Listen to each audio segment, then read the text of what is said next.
Hello friends, welcome to the channel. जैसा कि आप लोग देख रहे हैं, हम लोग आज लेकर आए हैं अपनी 150 डेज़ की स्ट्रेटजी जेई मेंस के लिए, अपने मैथ्स सब्जेक्ट के लिए। बहुत ही स्ट्रॉन्ग कर दूंगा आपका मैथ्स सब्जेक्ट, इतना बढ़िया हो जाएगा 150 डेज़ में कि आप लोग जब भी मेंस का पेपर देने जाएंगे, एक्सपेक्टेड डेट हमारे पास जो भी जनवरी की है वो आप लोग सभी जानते हैं कि जनवरी में हमारी एक्सपेक्टेड डेट है वो भी 20 के आफ्टर, 20 के बाद ही हमारे पास जो भी डेट आएगी वो आएगी 20 के बाद ही जनवरी में। ठीक, तो इस डेट को मद्देनज़र रखते हुए हमारे पास लगभग 170 प्लस डेज़ हैं। कितने डेज़ हैं? 170 प्लस डेज़। लेकिन हम लोग क्या कर रहे हैं, यहाँ पे 150 डेज़ का टारगेट लेके चल रहे हैं, क्योंकि जब हम 150 डेज़ का टारगेट लेके चलेंगे तब हम उस टारगेट को 160 या 165 डेज़ में अचीव कर पाएंगे। होता है सभी के साथ, जानते होंगे आप लोग। तो इसीलिए हम लोग क्या करने वाले हैं, आज बहुत ही बेहतरीन स्ट्रैटेजी लेके आए हैं हम लोग आपके लिए, और ये स्ट्रैटेजी सभी के लिए एप्लीकेबल होगी। आप लोग देखेंगे इतनी बेहतरीन स्ट्रैटेजी हम लोग लेके आए हैं कि आप लोग अगर मिनिमम, मैथ्स की बात कर रहा हूँ, तो अगर मिनिमम आप लोग 3 आवर्स की स्टडी कर रहे हैं मैथ्स की, तो आप लोग इस प्लान से अगर चलेंगे तो बहुत ही अच्छी तरीके से आप लोग 80 प्लस स्कोर गेन कर सकते हैं मैथ्स में अकेले। ये मेरा मानना है, ये प्रॉमिस है मेरा आपसे। अगर आप लोग इस प्रकार की स्ट्रैटेजी से चलते रहेंगे तो आप 80 प्लस स्कोर 100% तय कर लेंगे, ये मेरा मानना है। क्या स्ट्रैटेजी है, कैसे उसको अप्लाई करेंगे, तो स्टार्ट करते हैं वीडियो को। मेरा नाम है वैभव, मैं आपको सिखा रहा हूँ कैसे मैथ्स पढ़ी जाएगी 150 दिनों में। देखिए हमने क्या करा है, सबसे बड़ा मास्टर प्लान लेके आया हूँ मैं। हमने करा क्या है, आपके सिलेबस दिखाए, ये हमारा सिलेबस है। ठीक, इस सिलेबस में हमने क्या करे हैं, पर्टिकुलर टॉपिक्स को इंडिकेट करें। ठीक, सबसे पहले हमने आपको बताया है कि आपकी बेसिक मैथमेटिक्स में कितने पार्ट हैं, लगभग यही है। उसके अलावा अगर कोई टॉपिक है बचा हुआ है तो हमारे पास फर्स्ट ईयर और इंटर वाले सिलेबस में आ जाता है, 11th और 12th में।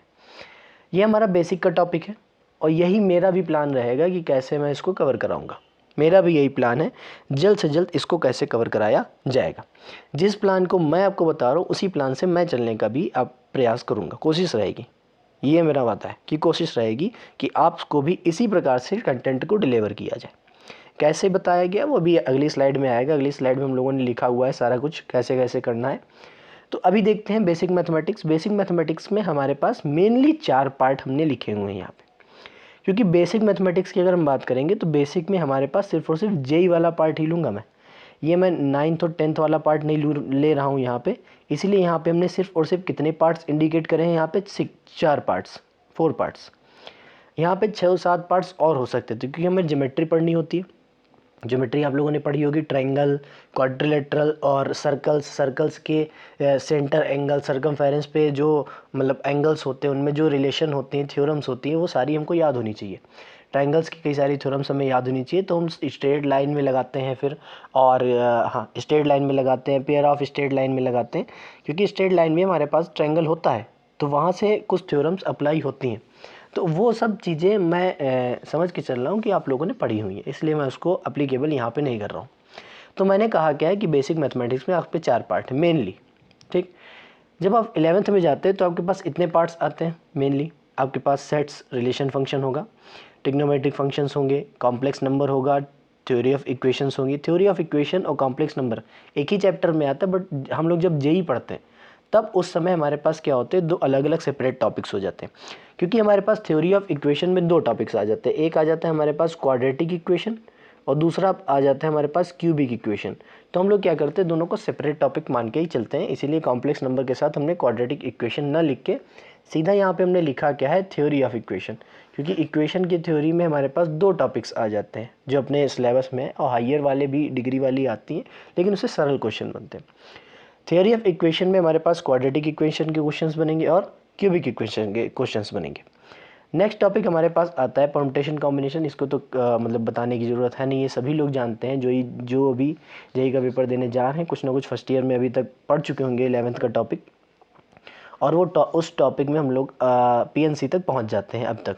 ठीक, नेक्स्ट हमारे पास टॉपिक होगा क्या, बाइनोमियल थ्योरम। नेक्स्ट हमारे पास आएगा sequence and series. Binomial theorem से हर साल एक क्वेश्चन आता ही है, ये तो कंफर्म हो चुका है। सीक्वेंस एंड सीरीज से एक क्वेश्चन आना है, क्योंकि एपी, जीपी, एचपी अगर सिलेबस में है तो आएगा, अन्यथा की स्थिति में एचपी नहीं आएगा, जीपी तक तो आता ही है। Straight line, pair of straight line, अभी मैंने बताया कि ज्योमेट्री वाला पूरा पार्ट जब आप सिलेबस का पूरा आप थ्योरम सब पढ़ लेंगे और स्ट्रेट लाइन तब आप पढ़ेंगे तो आपको ज़्यादा अच्छा लगेगा। कॉनिक सेक्शन आता है अपना, लिमिट डेरिवेटिव आता है, स्टैटिक्स आती है। यहाँ पे हमने एक चैप्टर है प्रोबेबिलिटी 11th में, हमने उसको नहीं लिखा है। क्यों नहीं लिखा है? क्योंकि हम लोग मतलब मैं ये चाहता हूँ कि जो प्रोबेबिलिटी है वो आप सीधा 12th में ही पढ़ें। जो भी मैंने यहाँ लिखा नहीं है, इंडिकेट नहीं किया है, मैं यहाँ पे लिख देता हूँ कि जो भी हमारे पास प्रोबेबिलिटी है पूरी की पूरी प्रोबेबिलिटी आप लोग क्या करें, 12th में ही पढ़ें तो ज़्यादा ठीक रहेगा। क्योंकि आधी यहाँ पे पढ़ेंगे आधी उधर पढ़ेंगे वो अच्छा नहीं रहेगा। हम लोग चाहते हैं कि पूरी की पूरी प्रोबेबिलिटी कहाँ से पढ़ी जाए, आपकी 12th से ही पढ़ी जाए। ठीक, इसीलिए मैंने उसको इधर न रख के इधर ही रखा है। मैंने उसको लिखा नहीं है, उसकी गलती से हो गई है, मिसप्रिंट हो गया होगा थोड़ा। तो स्टैटिक्स हो गया, 12th में अपना प्रोबेबिलिटी यहाँ भी आती है, प्रोबेबिलिटी वहाँ भी आती है, तो मैंने यहाँ पे इंडिकेट किया। रिलेशन फंक्शंस आपको पता है, यहाँ का जो आधा चैप्टर होता है, आधा चैप्टर यहाँ पे आता है। उसके बाद इन्वर्स आता है, मैट्रिक्स आता है, डिटर्मिनेंट आता है, कॉन्टिन्यूटी, डिफरेंशियबिलिटी। तो ये सारे टॉपिक्स आपके इंटर के 12th के हो जाते हैं। ठीक, तो ये हमारे पास सिलेबस का डिस्कशन हो जाएगा कि इतने इतने टॉपिक्स हमारे पास होते हैं जो जो हमको कवर करने।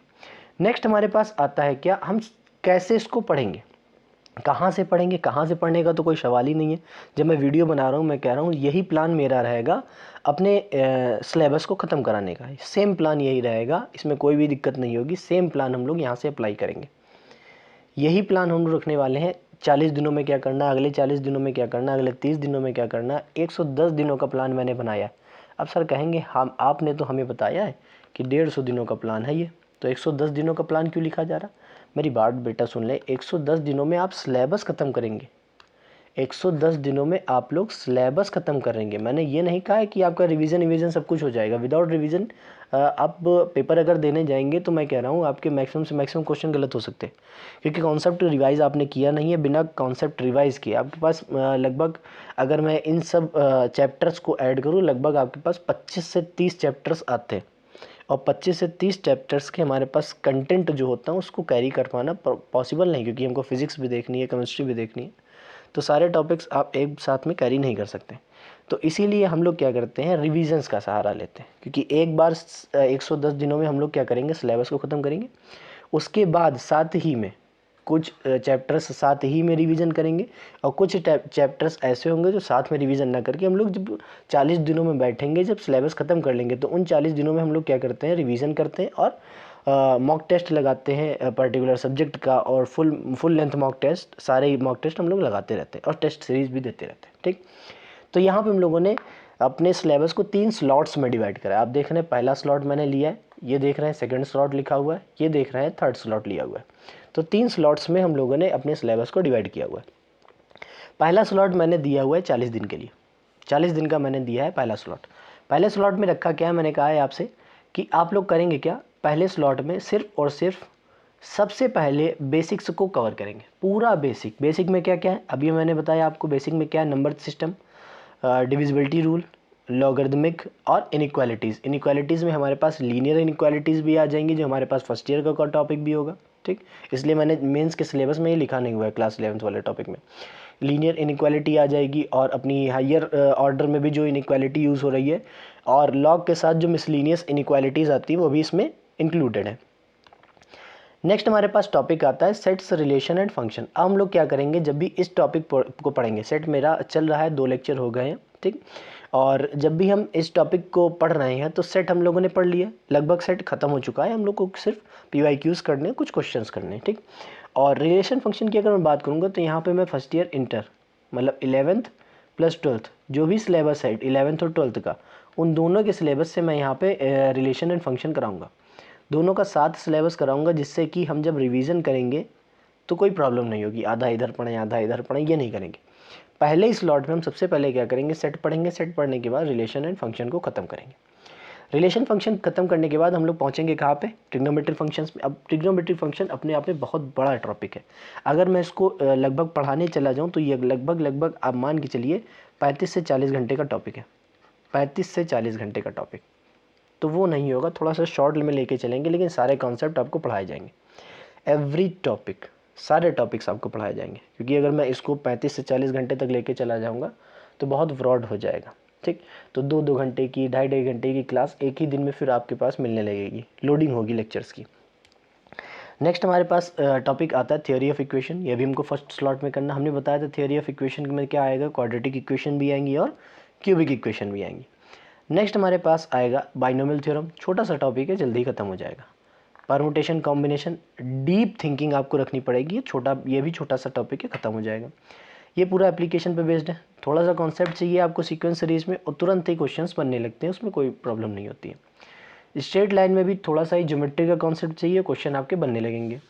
नेक्स्ट हमारे पास जो कोनिक सेक्शन है उसमें थोड़ा सा समय हमारा लग जाएगा, लगभग से लगभग इसको भी मैं कम से कम अगर मैं देखता हूँ तो अराउंड 15 आवर्स या 15 प्लस माइनस आवर्स देने पड़ेंगे, क्योंकि कोनिक सेक्शन एक बहुत ही ब्रॉड टॉपिक है, उसमें भी हमको थोड़ा समय लग सकता है। तो ये जो हमारा फर्स्ट स्लॉट है इसको हमें करने में लगभग से लगभग 40 दिन करने होंगे। ये आपके लिए भी एक ये मान के चलिए, ये आपके लिए भी एक मास्टर प्लान है और ये मेरे लिए भी एक प्लान है कि मैं कैसे क्लासेस कराऊंगा। ठीक, सेकंड स्लॉट की तरफ चलते हैं। और हाँ, यहाँ पे ये भी याद रखिए कि यहाँ पे मैं अपने टेलीग्राम चैनल पे, अगर आप लोगों ने मेरे टेलीग्राम चैनल ज्वाइन नहीं किया तो प्लीज़ विजिट करके ज्वाइन कर लीजिए। यहाँ से मैं टेलीग्राम चैनल पे कुछ क्वेश्चंस भेजता रहूँगा, टेस्ट भेजता रहूँगा, वो आपको करने होंगे।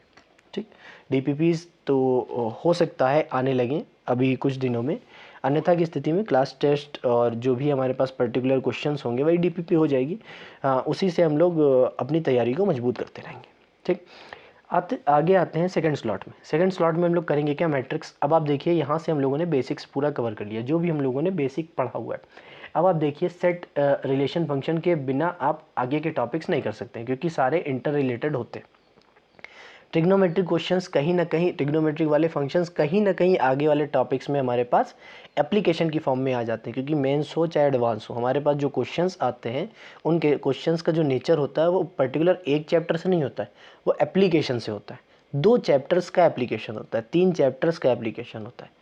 तो वैसे क्वेश्चंस हमको मिलते हैं सेपरेट, एक टॉपिक से हमको कभी भी क्वेश्चन नहीं मिलता है। इसीलिए हम लोग ट्रिग्नोमेट्रिक फंक्शंस पहले करेंगे। इक्वेशन के बिना हम लोग सॉल्व ही नहीं कर पाएंगे। बाइनोमियल एक्सपेंशन हमारे पास बहुत ही ज़्यादा यूज़ होगा। बाइनोमियल एक्सपेंशन हमारे लिए लिमिट में काम आएगा, हमारे लिए फंक्शंस और इंटीग्रल में काम आएगा, हमारे लिए डेरिवेटिव में काम आएगा।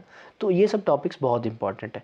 परम्यूटेशन कॉम्बिनेशन तो सर मतलब छोड़ ही नहीं सकते हो, मैट्रिसेस में सबसे बढ़िया टॉपिक आता है। मैट्रिसेस के रिस्पेक्ट में जो मैट्रिसेस और डिटर्मिनेंट के क्वेश्चन आते हैं उनके साथ परम्यूटेशन कॉम्बिनेशन लगभग एप्लीकेशन में रहता ही है हमेशा। सीक्वेंस, जब तक सीरीज इनफाइनाइट सीरीज को नहीं समझेंगे तब तक हम लोग आगे क्वेश्चन नहीं लगा पाएंगे भाई। स्ट्रेट लाइन और कॉनिक सेक्शन हमें ज्योमेट्री का सहारा देगा, क्योंकि हम लोग जब ग्राफ पढ़ेंगे या फिर अपने लिमिट एंड डेरिवेटिव पे जाएंगे तो कुछ ना कुछ ज्योमेट्री को सहारा हमको लेने पड़ेगा, उसके बिना हम लोग कर नहीं सकते। तो हम लोग फंक्शंस में भी पढ़ेंगे और कॉनिक सेक्शन और स्ट्रेट लाइन के रिस्पेक्ट में ट्रायंगल, पैराबोला, हाइपरबोला, इलिप्स और स्ट्रेट लाइन तीनों की ज्योमेट्री को हम लोग समझ लेंगे अच्छे से। देन हम लोगों ने डिज़ाइन किया यहाँ पे सबसे पहला टॉपिक मैट्रिक्स। सरल टॉपिक है, हो जाता है, कोई प्रॉब्लम नहीं होती है। डिटर्मिनेंट और कॉम्प्लेक्स नंबर, इन 3 टॉपिक्स के बाद मैंने लगा दिए हैं यहाँ पे फिर से रिलेशन फंक्शन। क्यों? क्योंकि अब हम पढ़ने जा रहे हैं कैलकुलस। इन्वर्स को भी मैं कैलकुलस का ही पार्ट मानूंगा, होता नहीं है बट मान रहा हूँ मैं, क्योंकि इन्वर्स के साथ बहुत ही अच्छा रिलेशन फंक्शन बनता है। फंक्शन के रिस्पेक्ट में जो भी क्वेश्चंस आते हैं डोमेन रेंज से रिलेटेड, इन्वर्स में बहुत आते हैं। इसीलिए मेरा मानना है कि सबसे पहले हम रिलेशन फंक्शन पढ़ेंगे, फिर से इन्वर्स पढ़ेंगे, इन्वर्स के बाद लिमिट पढ़ेंगे, कंटिन्यूटी पढ़ेंगे, डिफरेंशियबिलिटी पढ़ेंगे, डेरिवेटिव पढ़ेंगे, एप्लीकेशन ऑफ डेरिवेटिव पढ़ेंगे, इंटीग्रल पढ़ेंगे और उसके साथ हम लोग क्या करेंगे, एप्लीकेशन ऑफ इंटीग्रल को देंगे। तो ये हमारे 4 नंबर से 10 नंबर तक जो भी टॉपिक्स हैं ये हमारे हाईली रिकमेंडेड टॉपिक्स हैं। बात याद रखिएगा, ये वाले जो टॉपिक्स हैं हमारे पास, ये सारे के सारे कैसे टॉपिक्स हैं, हाईली रिकमेंडेड टॉपिक्स हैं, और ये टॉपिक्स को आप लोग छोड़ ही नहीं सकते, इस चीज़ की गारंटी मैं दे रहा हूँ। ये हमारे पास टॉपिक आ जाता है, वन सेकेंड, ये हमारे पास टॉपिक आ जाता है जिसका नाम है हमारे पास रिलेशन फंक्शन, उसके बाद इन्वर्स ट्रिग्नोमेट्रिक फंक्शन, उसके बाद लिमिट एंड डेरिवेटिव, उसके बाद कंटिन्यूटी डिफरेंशियबिलिटी, उसके बाद एप्लीकेशन ऑफ डेरिवेटिव, नेक्स्ट आएगा इंटीग्रल्स बाय इंटीग्रेशन, और नेक्स्ट आता है एप्लीकेशन ऑफ इंटीग्रल। ये ऐसे टॉपिक्स हैं जिनको मैं रेड जोन में ही रखूँगा। ये हमारे ऐसे टॉपिक्स हैं जो हमेशा किस में रहेंगे, रेड जोन में। इनको मैं रेड जोन से नहीं हटाऊँगा, ये रेड जोन में ही रहेंगे।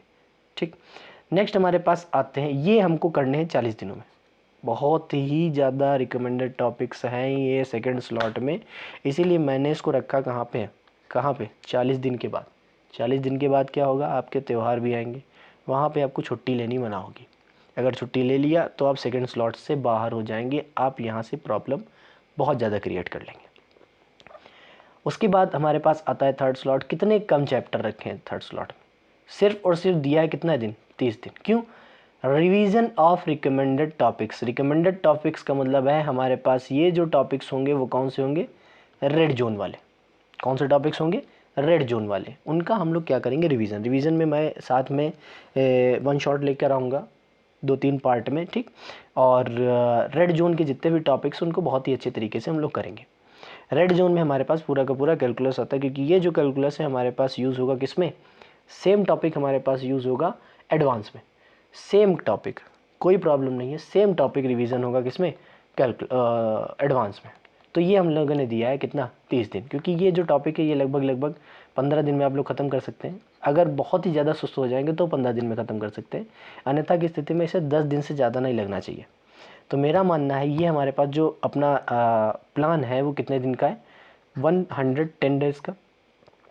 हम लोगों ने 40 दिन एक्स्ट्रा रखे। अब देखिए अगर 110 डेज में कर लिया है तो 40 दिन का मतलब 20 + 20, 20 दिन में एक रिवीजन, 20 दिन में दोबारा रिवीजन। अगर 2 रिवीजन हम लोग कर लेते हैं, अगर हम लोगों ने 2 रिवीजन कर ली है तो हमारा स्कोर 110%, आप ये मान के चलिए।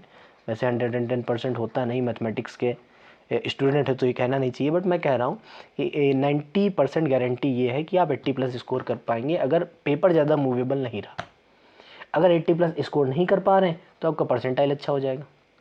भाई दोनों बात है ना, अगर मार्क्स अच्छे नहीं तो परसेंटाइल अच्छा हो जाएगा। तो पेपर पे डिपेंड करेगा, अगर पेपर ज़्यादा मूव हुआ तो ये हमारे पास आपका मास्टर प्लान था। वो भी कितने दिनों का, 150 दिनों का, 150 दिनों का। अब बताइए इस मास्टर प्लान से आप खुश हैं या नहीं, और इस वीडियो से आपको कुछ अच्छी जानकारी मिली है या नहीं, ये आप मुझे कमेंट बॉक्स में कमेंट करके बताइए। तो मिलते हैं अगले वीडियो के साथ, तब तक के लिए गुड बाय।